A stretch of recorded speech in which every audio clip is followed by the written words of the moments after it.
are illegal, but the NLRB says it doesn't expect to issue a decision before tomorrow on Thanksgiving. That doesn't leave a lot of time to stop the protest. The board currently has 4 members, by the way, 3 Democrats, 1 Republican, all appointed by President Obama. Walmart filed its complaint last Friday, so Michelle Fields says the Labor Board has had plenty of time to rule and is deliberately dragging its feet. Michelle.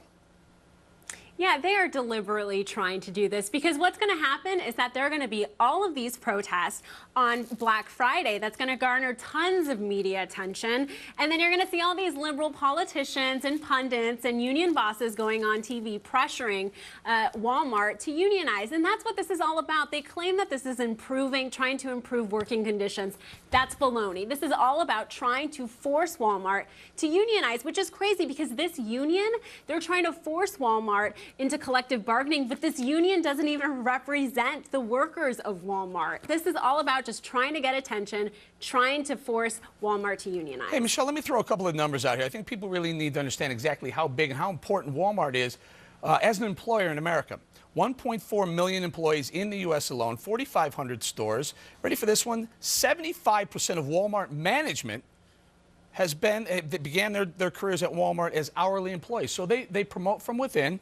More than 53% of them employees at Walmart are females. This is one of the best employers America has, and by the way, has really kind of stayed away from the union.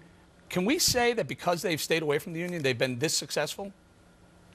Oh, of course. It's in Walmart's best interest to keep their labor wages low and to try, because they provide things at a very low price, and it's in the best interest of the American people, because the reason why Walmart is able to provide things at such a low price is because they aren't unionized. And look, I don't think Americans are going to have any sympathy for these workers. We have 23 million people unemployed right now. 5 million people per year apply to work at Walmart, and only a small fraction actually get that job. Michelle, so I think people are going to look at this. I don't mean to cut you off, but I want you to continue to talk about the union effect on things we do every single day, like fly, try and get home, like shopping. Here's a live shot in Los Angeles, LAX. Here's the protest. Here are the people protesting. This is what the unions are doing. This is what they're telling their members to do. They're telling the friends of the unions to do. Disrupt everyday Americans' lives. Is this what it was meant to be? Is this what the union membership was supposed to be all about?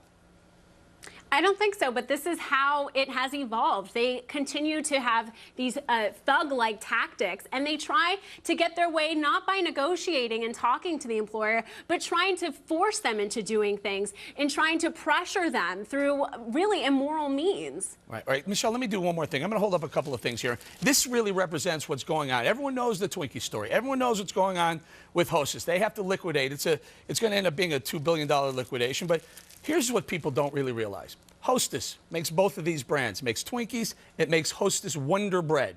Did people out there know that you can't put the Twinkie on a bread truck because the Teamsters have said if you're going to transport bread on a truck, you can't transport a Twinkie. And by the way, when you get to the store where you're going to unload the products, someone else has to do it. The truck driver doesn't want to touch it. And you wonder why unions are driving the cost of everything up and businesses like Twinkies out of business.